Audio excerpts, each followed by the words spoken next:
So on to Sigmund Freud. We're going to give him somewhat short shrift, I'm afraid, because we only have an hour to talk about Freud, but that's okay. We can get a fair way through it. He's still persona non grata, I would say, among experimental psychologists and probably clinical psychologists as well, but that seems to me to be very unfair. Freud is one of those thinkers who all that's left are his mistakes. And the reason for that is that everything that he discovered or put forward is so entrenched in our culture now that we think it's self-evident. And so everything correct has been assimilated, and that just leaves everything that's more or less floating on top to look wrong. But Freud is also one of those thinkers who was always wrong in an interesting way, and that's very useful. And so I also think that many of the things that he put his finger on that are of still disputed, for example, the idea of the Oedipus complex, are much more useful than people are willing to admit, especially in the clinical realm, because the Oedipal complex, which we'll talk about quite a bit, is actually a description of a fairly stable form of familial psychopathology where the child gets trapped within the confines of a family because the relationship with one parent or the other or both is so tight that they can't break beyond it, and maybe because of their own inability to move towards independence, but more frequently because of what you might describe as a kind of conspiracy between the son and the parent, or the child and the parent, that prevents them from moving towards autonomous life and keeps them in a state of, essentially a state of childhood dependence. Freud said, "I started my professional activity as a neurologist trying to bring relief to my neurotic patients. Under the influence of an older friend and by my own efforts, I discovered some important new facts about the unconscious in psychic life, the role of instinctual urges and so on. Out of these findings grew a new science, psychoanalysis, a part of psychology, and a new treatment for the neuroses. I had to pay heavily for this bit of good luck. People did not believe in my facts and thought my theories unsavory. Resistance was strong and unrelenting. In the end, I succeeded in inquiring pupils and building up an international psychoanalytic association, but the struggle is not over." He made that recording just shortly before he died. He moved to England to escape the Nazis. Before Freud, I guess,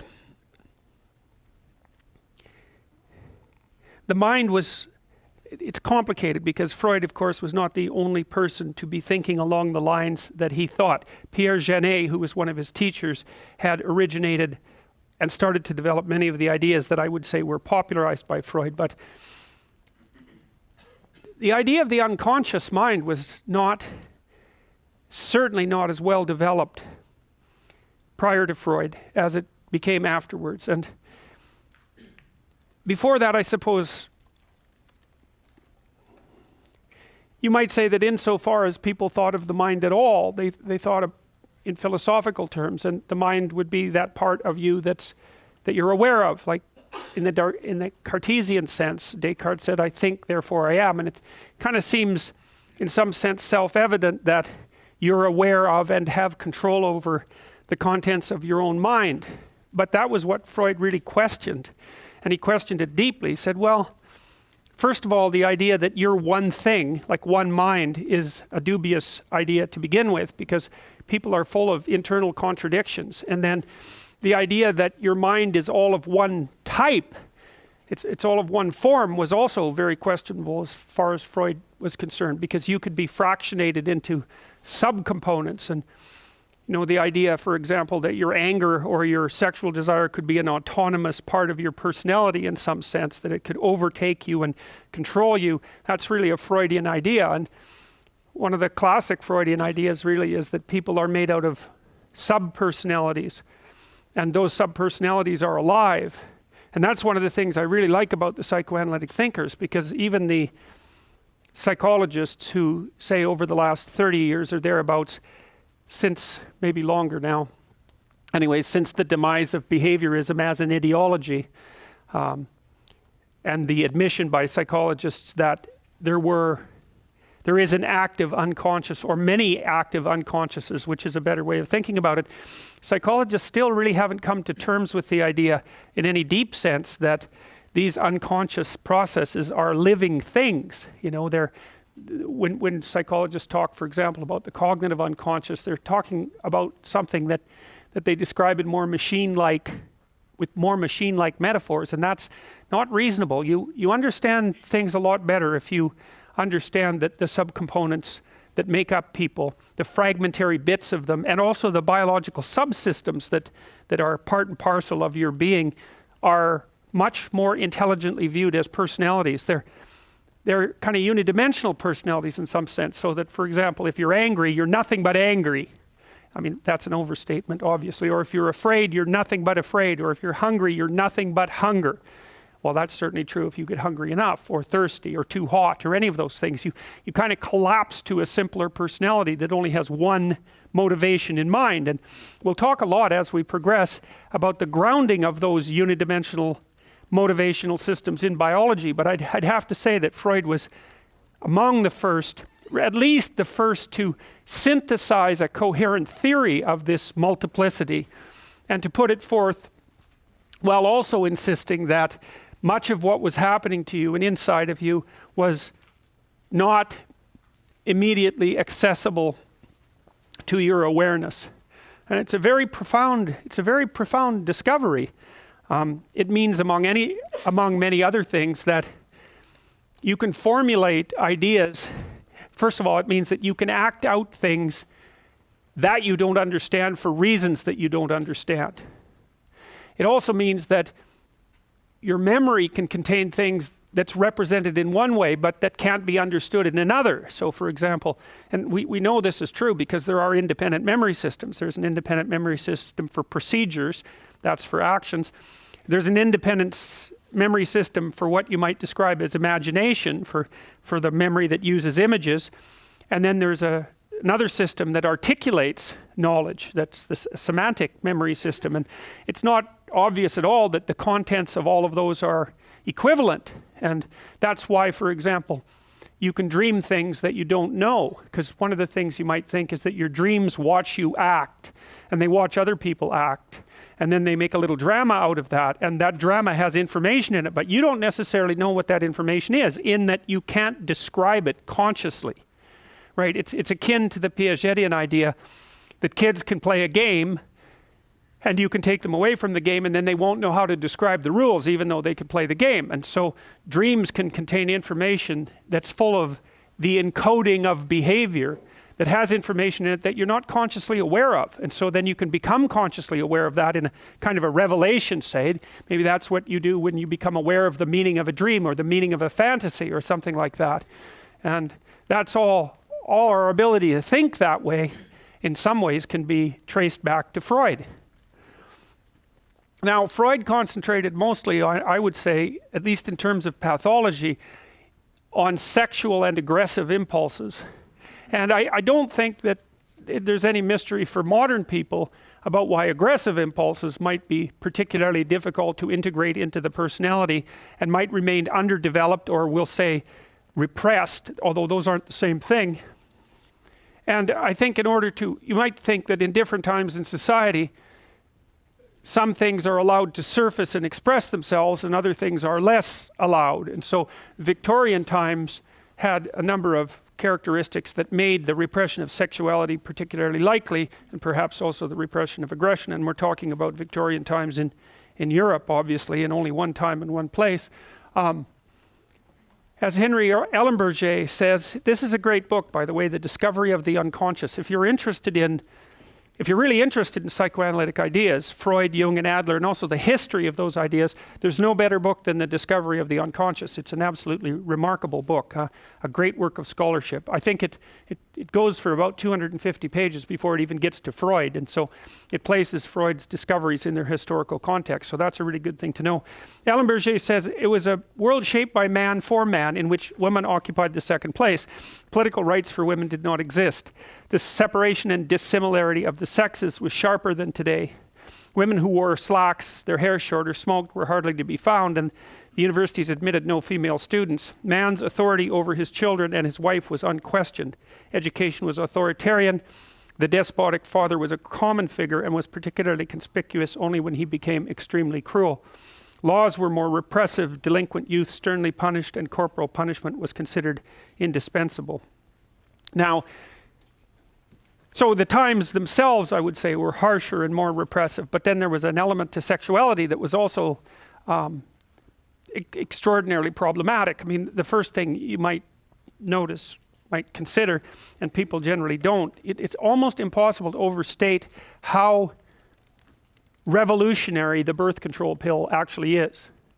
You know, people like to think that the political rights that women have attained have been a consequence of a political struggle, but I don't buy that for a second. I don't think that's true even in the least. I think that what happened was that we underwent a biological revolution in the 1950s, late 1950s, with the emergence of the birth control pill, and that, for the first time in human history, gave women pretty reliable control over their reproductive function, and that really transformed them into entirely different biological beings in many, many ways. Like, here's an example, a subtle example. So, you know, if you track women through their ovulation cycle and you show them a picture of a man, same man, and you do nothing but vary his jaw width, when they're ovulating, the guy with the wider jaw is more attractive, and when they're not ovulating, the farthest away from that, the guy with the thinner jaw is more attractive, and that's associated with testosterone levels. And so women who are fertile like more masculine men, and basically if you're on the pill, then you're never in that ovulation phase.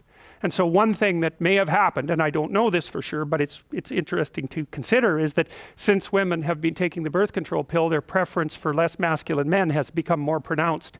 And that could easily be one of the things that's fueling at least some of the tension that's existed and exists now politically between men and women. But the point is that you just cannot ignore the massive consequences of a biological revolution like that, and to make any other factor causal when you're trying to understand the political movements, especially in the last, say, 40 years, you're putting the cart before the horse. Now, it's reasonable to point out that the pill wouldn't have been accepted as a technology if certain political changes with regards to the emancipation of women hadn't already been in place, right? No one would have even been allowed to do something like investigate contraception. So you can't separate the biological from the political entirely, but it's still very useful to organizing your thinking to realize just how profound a revolution that was. But now back in the Victorian times, see, there's another thing about sexuality. Modern people like to think that there's nothing dangerous about sex, and that is like the stupidest thing you could possibly ever hypothesize, because everything about it is dangerous. It's dangerous emotionally, it's dangerous socially, it's dangerous because of the possibility of unwanted pregnancy, and it's dangerous because of the possibility of sickness, and that's a major one. I mean, so when AIDS emerged in the 1980s, that could have easily killed all of us. Now, the fact that it didn't was wonderful, but it did kill hundreds of millions of people. So it was no joke, it was a big deal, and AIDS mutated to take advantage of promiscuity. And so the relationship between sexual behavior and the transmission of disease is actually mediated at the biological level. But anyways, back in the 1890s, they had the same problem, right? They had the problem with syphilis. And syphilis is one nasty disease. It can mimic almost any other disease, and it's devastating to your nervous system, and you can pass it on to your children. And so part of the reason that sexuality was heavily repressed in the Victorian period was not only because of the possibility of unwanted pregnancy, the relative poverty of people. You know, back in 1895 in Europe, the average person lived on less than $1 a day in modern terms. You know, it's almost impossible to understand how poor people were. And so sex in a poverty-stricken place is also a lot more dangerous than it is in a rich place, because especially if given the lack of employment opportunities for women back in the Victorian period, if you happened to get pregnant out of wedlock, you were in serious trouble. And so the fact that sexuality was repressed is hardly a surprise, because it was so difficult to integrate into the full-fledged personality, you know, and as it still is. So sexual repression supposedly characteristic feature of the Victorian period was often merely the expression of two facts: the lack of diffusion of contraceptives and the fear of venereal disease. It was all the more dangerous because of the great spread of prostitution, and because prostitutes were almost invariably contaminated and therefore potential sources of infection. We can hardly imagine today how monstrous syphilis appeared to people of that time. Well, we can imagine it a little bit better than they could in 1970, because it hasn't, AIDS is still with us, although it's nowhere near the plague that it was, say, 25 years ago. Well, here's the Freudian world.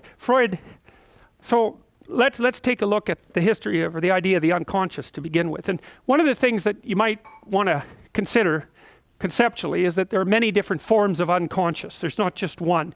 And so Alain Berger points out that by 1900, 4 functions of the unconscious had been described.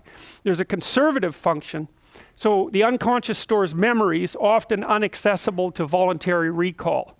Well, that's a strange one. Obviously you remember your past, but you don't remember all of what you can remember at any given time, and you don't really have access to that full store of memories, although you can try to remember. So the unconscious is you could imagine the memories are represented somehow neurologically, but the neurological structure isn't exactly the mind. Like, the neurological structure isn't exactly your consciousness. There's some relationship between them that we don't know. And the unconscious, from a conceptual perspective, is the place that your memories are, that you sometimes can get access to and sometimes can't. And so you might think, well, that there are the memories that you can't get access to. There might be a variety of reasons you can't get access to them. One might be that you've just forgotten them. And one might be that they're so painful that you don't want to bring them to mind. You'll engage in tricks to stop yourself from getting access to them. Or maybe they're memories that are so complex and painful that even if you did get access to them, you wouldn't exactly know what to do with them. And so there's not a lot of reason for you to bring them to mind, because all it is pain without any utility. And when you understand that a little bit, you understand more about what Freud meant by repression. The thing about Freud is that he kind of believed that, like many people believe now, that when you remember an event in the past, it's almost as if you're using a videotape recorder, and that when you experience that, the memory is somehow recorded in you like it happened. But that's not a very accurate version of how memory works. I mean, we know that memories can be easily distorted. For example, if you interview someone about an event and you make suggestions that there was something present in the event that wasn't there, and then you bring them back a couple of weeks later and you ask them about the same event, they'll often incorporate the thing that they were told into the event. And the idea that you can make an objective record of something that's happening to you is kind of a strange notion anyways, because, so for example, if you're having an argument with someone and later you're asked what the argument was about and the other person is asked what the argument is about, there's no necessary reason why the accounts will jibe at all, because a lot of time when you're having an argument with someone, you're arguing about what the argument is about, right? You say, well, you're angry at me. Well, why? This is why I think you're angry at me. And you say, no, this is why I think this event has occurred. And you're thinking about, especially if we know each other well, you're thinking about the contextualization of that event across our entire history. And I'm doing the same thing. And I'm going to highlight things that you're not going to highlight. And I'm going to draw causal inferences that you're not going to draw. And for us just to get on the same page about the memory is going to be very difficult.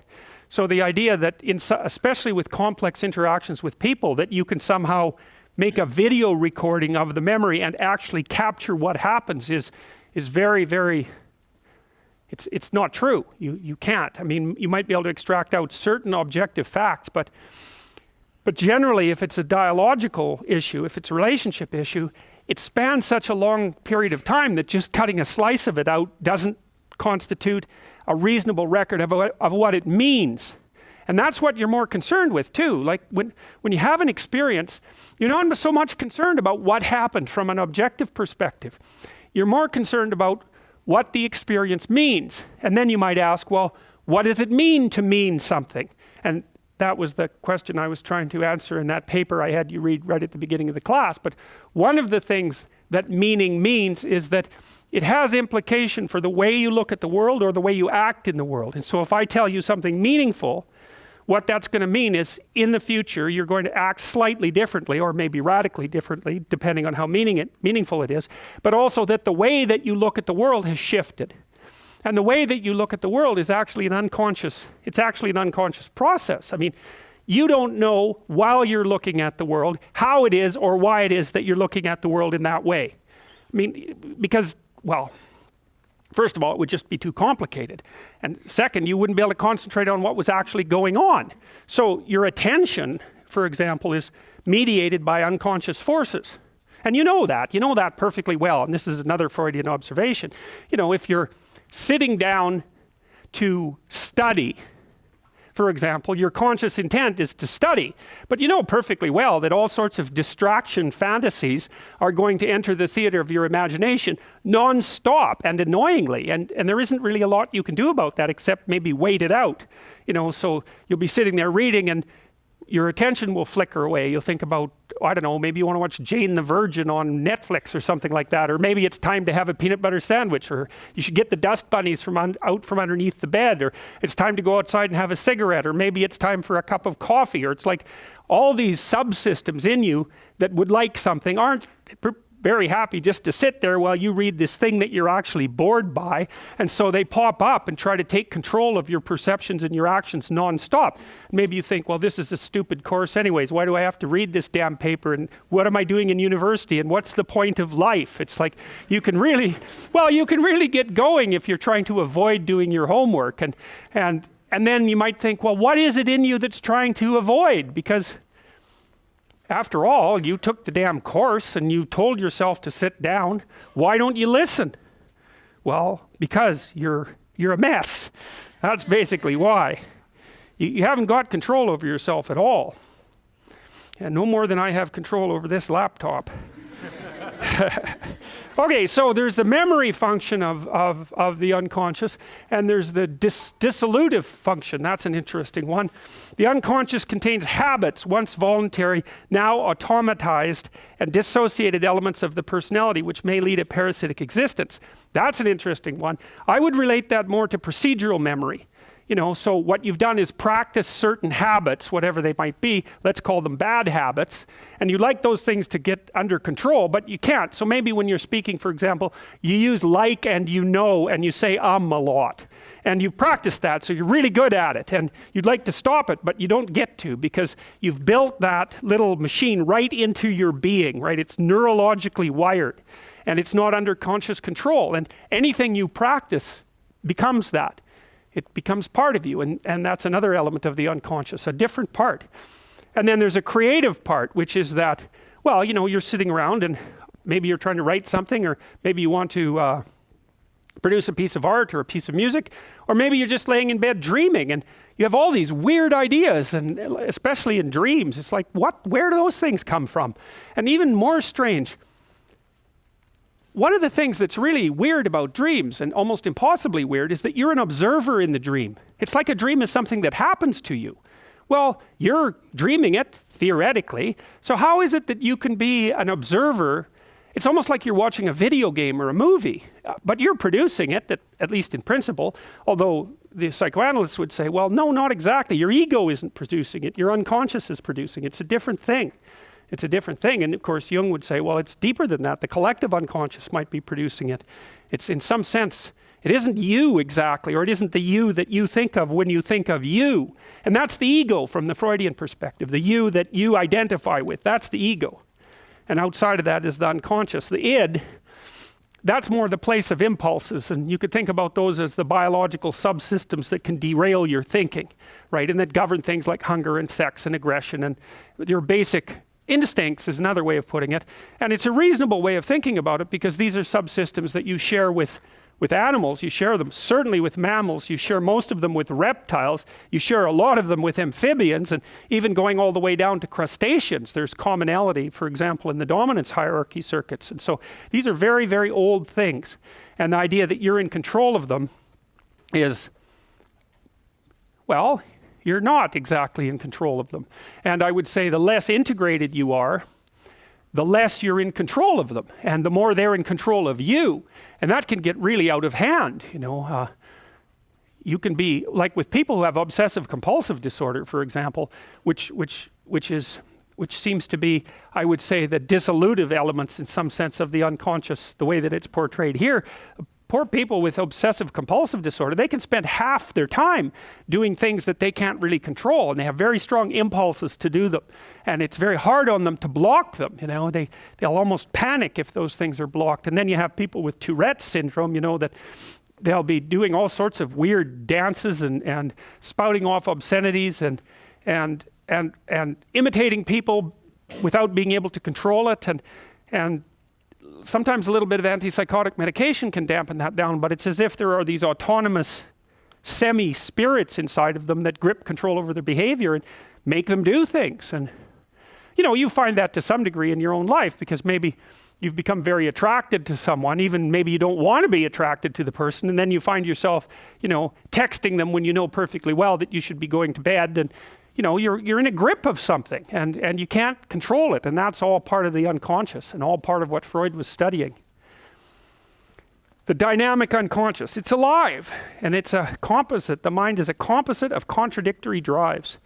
Now, the way Freud thought about this basically was that with the id and the ego and the superego. So if you think about the id as the place where these contradictory drives emerge, so it's sort of nature within. The ego is the thing that's sort of being pushed back and forth by those contradictory drives, and the superego is the thing that's on top saying, you better behave yourself, you better behave yourself. And so it's a different model than the Piagetian model, because Piaget assumed that what would happen is that as the child, and I like the Piagetian model better, I think in healthy development, the Piagetian model is correct. But in unhealthy development, I think the Freudian model is correct. That instead of integrating, say, the aggressive and sexual drives, for the sake of argument, into your personality as you develop, what happens is the superego just represses them. Instead, so they don't become a dynamic part of you, integrated into your ego. They're just repressed. You just don't manifest them. And so that's how you be a good person, and you can be the victim of a very harsh superego, and that often happens if you've had a particularly tyrannical parent, one or both, or maybe a tyrannical grandparent, or maybe you're your own inner tyrant and you've picked up tyrannical voices through your whole life and aggregated them into this terrible judge that's always watching you, that's criticizing everything you do and restricting you badly and really badly in what you're allowed and not allowed to do. You see that with anorexic women. Well, men can be anorexic too, but it's much less rare. They have superegos that are just, or it's one way of thinking about it, they're just deadly. They're just criticizing every bit of them.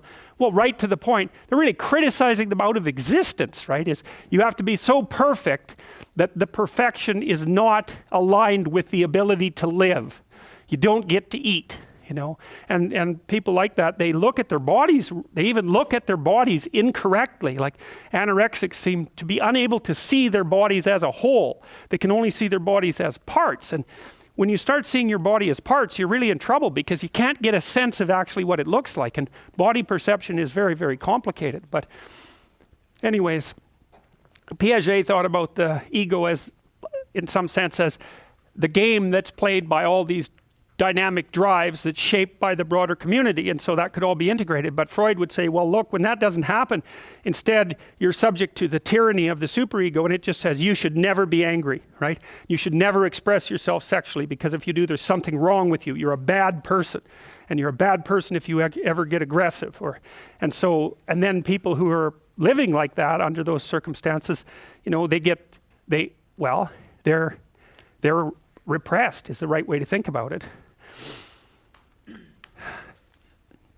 Now, Freud was interested in the idea that mental disorders could be caused for two reasons. One would be purely bodily, like maybe a head injury, or say in the case of schizophrenia, which is a good example, or manic depressive disorder, we have reason to believe that there's something physiological going on, even though identifying that has been very difficult. And it's probably because there isn't one form of schizophrenia. There's probably many pathways of brain injury that lead to schizophrenic-like symptoms, and there's likely not one form of manic depressive disorder either, if you think of the form as having a standard causal pathway.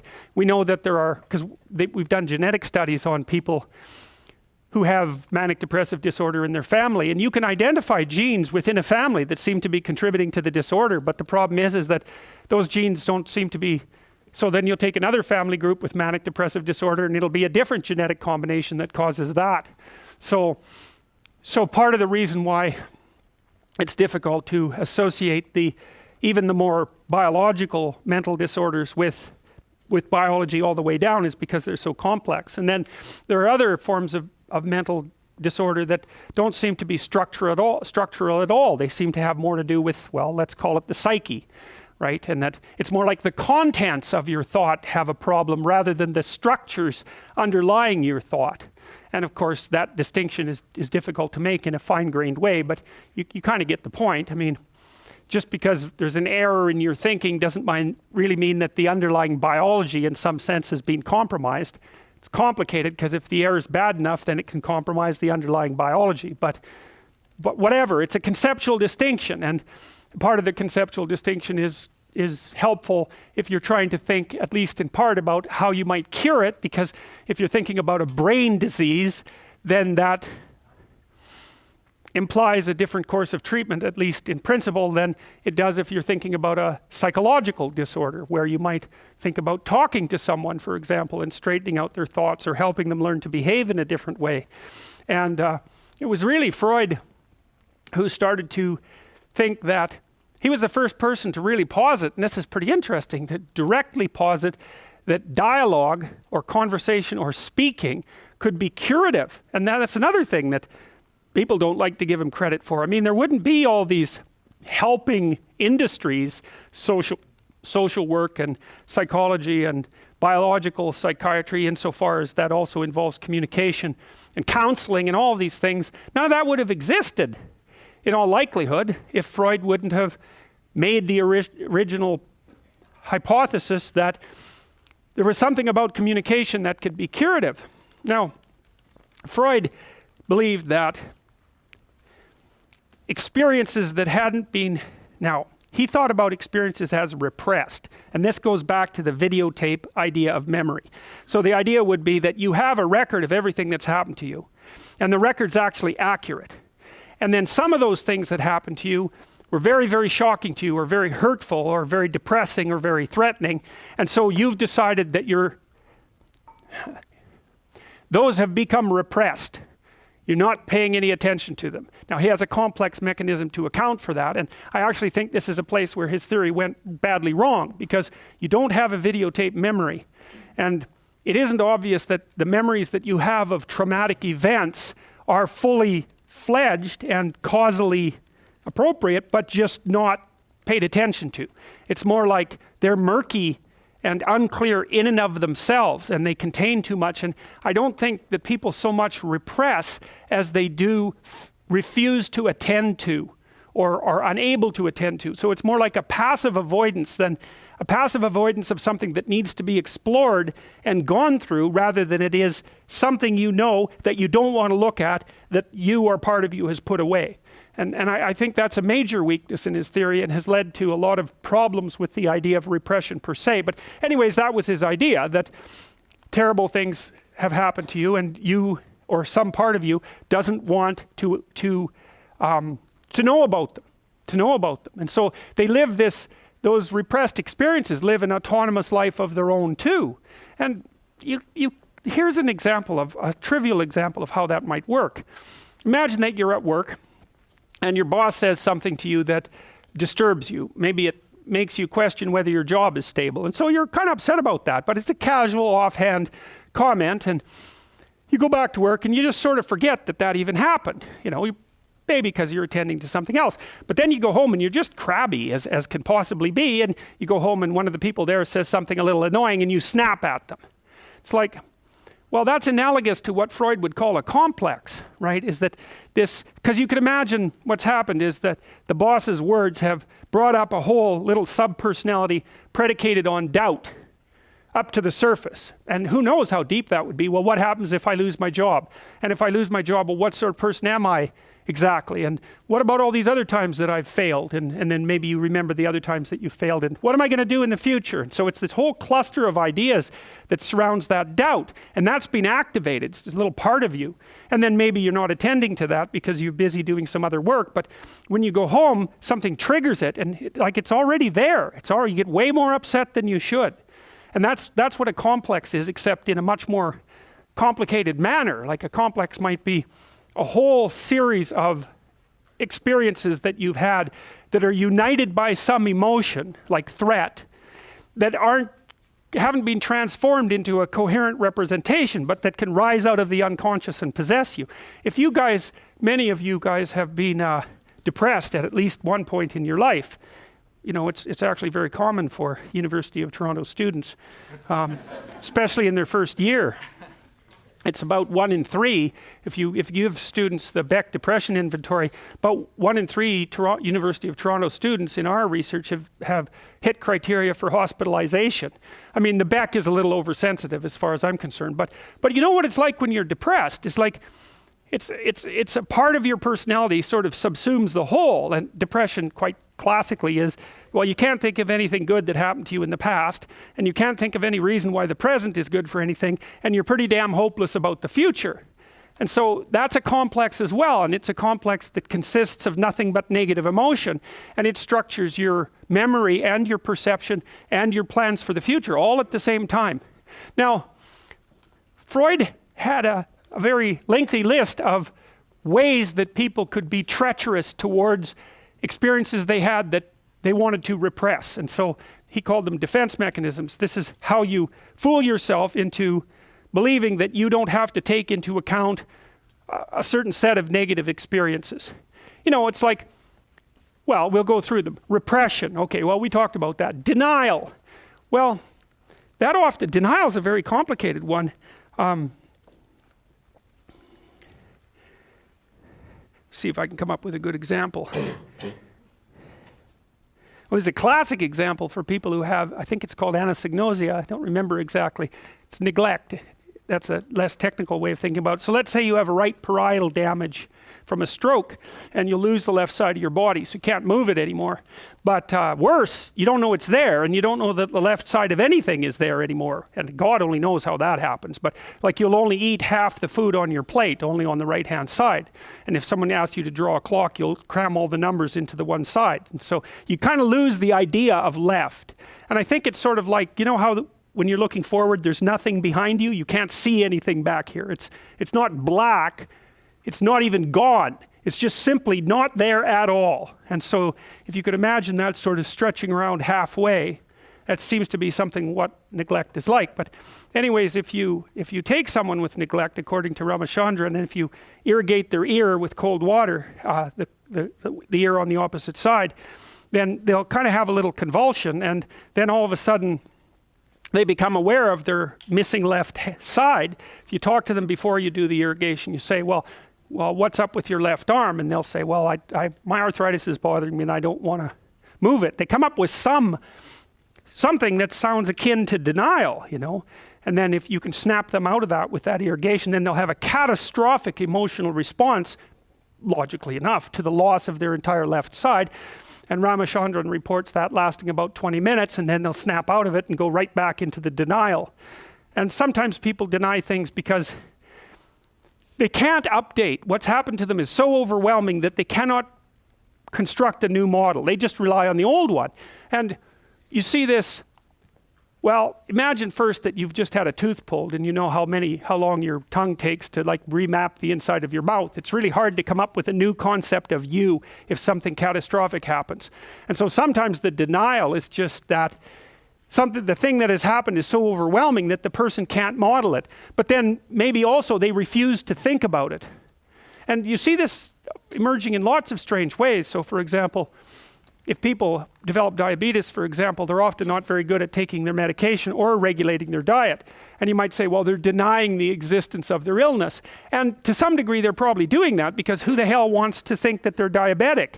But even worse than that, it's like, it's complicated to be diabetic. You're no longer the same person that you were. And so you have to learn a whole bunch of new ways to be this new person. What to eat, when to eat, how to check your blood. You have to be careful whenever you go out and eat. Like, there's 100 new things a day that you have to learn. And so separating denial from inability is a hard one, but you can also understand that people might deny, no, that's just not happening. I'm not going to admit to that. Reaction formation. Oh, that's one. Maybe you hate your sister, and maybe you have your reasons, but you shouldn't hate your sister. So what you do is act as if you really, really like her. That's an overcompensation. So that's another form of defense mechanism. Displacement. My boss yells at me, I yell at my husband yells at the baby bites the cat. Well, they're not really dealing with the problem, which is the boss. It's just pushed on down the road. And identification. You're bullied. And instead of coming to terms with the fact that bullying occurs, you start bullying other people. Rationalization. Well, you know what that means already. You know, maybe you don't do your homework, you're procrastinating. I bet you can come up with 15 rationalizations, no problem, for why it's actually not necessary for you to do your homework right then. Intellectualization, well, Woody Allen's movies are about like that. He's got all these neurotic problems, but he's smart, and so he can come up with intelligent reasons why he's so messed up, even though he knows he's messed up and it doesn't help. Sublimation, well, that was one of the things that Freud thought characterized art. So for example, there's a lot of erotic content in art. And so if you're having trouble establishing a relationship, or if you want to have a relationship with many people, then maybe what you do is sculpt nudes or paint them. And then there's projection, which is I'm having an argument with you, and I'm unwilling to admit to my dark motivations, and I'm very skeptical of you, and so I assume that you're characterized by all the dark motivations that I won't admit to in myself. So, now Freud also believed that it was unconscious ideas that were at the core of psychological conflicts, and he described those conflicts as incomprehensible distress, psychosomatic symptoms, and so those would be the manifestation of psychological the manifestation of psychological content in bodily form. So that might be stress. A stress-related illness might be one way of thinking about that. I've had clients who had hysterical epilepsy, so that was quite interesting. So that was a somatic manifestation of a psychological problem. Back when Freud was practicing, hysteria was much more common, and maybe that was partly because Victorian society was so centered on the theater and so dramatic, and people would come in with like a paralyzed arm or something like that he could sort out with hypnosis. And so they were manifesting their psychological distress in bodily form, often in a manner that was representative of that psychological conflict in some way. Behavioral anomalies, hallucinations, and delusions. He thought that all of those could be manifestations of internal psychological conflict with their sets of unconscious ideas. So, you know, let's go back to the boss example. Your boss says something nasty to you, you come home, someone says something a bit provoking, and you fly off the handle, and then you have an argument about what the hell's up with you, because they say, well, look, what I said was, you know, this big, and you reacted like this, and you're going to say, well, no, you're always annoying like that, and which is kind of a denial thing, and maybe the person doesn't let up, and they say, no, I really know that something's wrong, and you do like 6 other things to keep them the hell away from you, and finally they're persistent enough, so you break down crying, and you say, well, I had this terrible day at work, and you didn't even really notice that you knew that until the moment of the tears. And you see that very frequently in psychotherapy too. If you're talking to people, for example, maybe they're relating a story about their marriage that collapsed badly, and they're talking, and all of a sudden they'll say something and they'll tear up, and then they'll continue, and you can grab that. You say, look, you just said something. I noticed that your eyes filled with tears when you said that. What was going through your mind? Now, often unless you catch it quick, they'll forget. So they're talking, and the talking about the past is, you know, flashing off imagistic memories, and you'll say, well, that made you cry, and they often don't like that, because for obvious reasons, that something's come up that they don't want to talk about. And so you say, well, what was flashing through your mind? And the person will tell you like quite a lengthy little memory fantasy about a sequence of events that, you know, is still a hot button issue. And that's another example of this underlying complex, you know.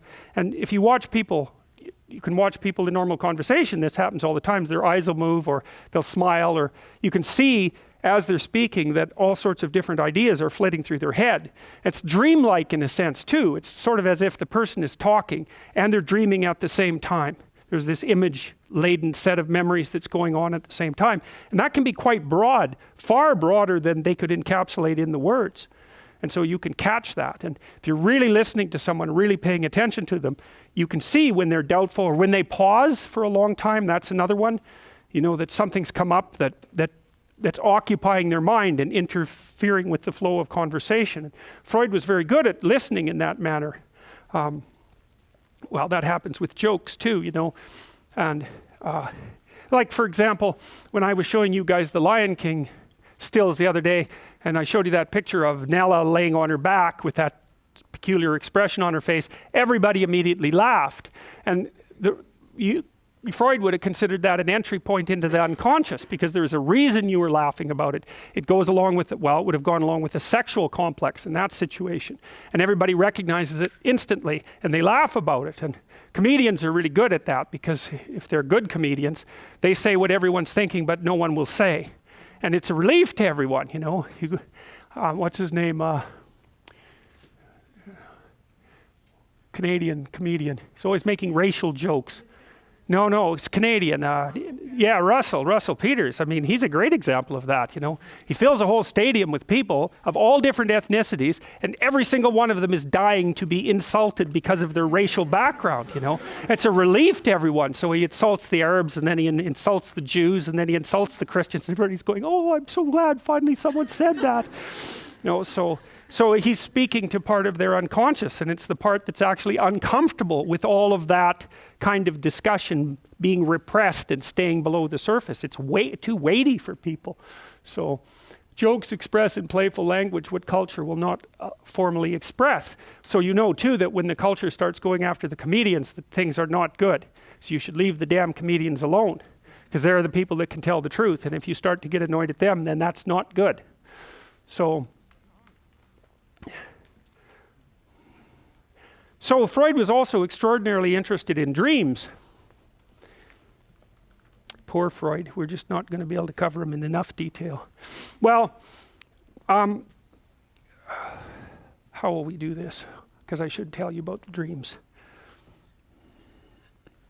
Freud wrote a book called The Interpretation of Dreams, and he was the first person, I would say, who subjected dreams to a really comprehensive analysis, and he used them to investigate the place of complexes in his psychotherapeutic practice. So his clients would recount their dreams to him. Now, he believed that dreams always expressed an unconscious wish, and that was tied into his theory of repression. And so, for example, if you were very, very sexually repressed, which was very common at the time, then you'd have dreams with sexual content that were expressing the undesirable fantasy, essentially. And by analyzing the dream, you could get down to what was being repressed. Now, Freud believed that the dream more or less tied itself in knots, trying to hide its content in some sense. And Jung believed instead that the dream was actually trying to be as clear as it could. It just wasn't part of the, let's call it the semantic memory system. It was more like a feeler out into the unknown. It was trying to represent things as clearly as it could. And so its use of symbols and that sort of thing wasn't so much to hide the actual unpleasant content from the dreamer, but to express it in the only language that the dream could use. And so Freud, of course, also believed that some of that was true. All right, well, we're going to have to stop there. So, since it's 2 o'clock, so we'll see you on Tuesday.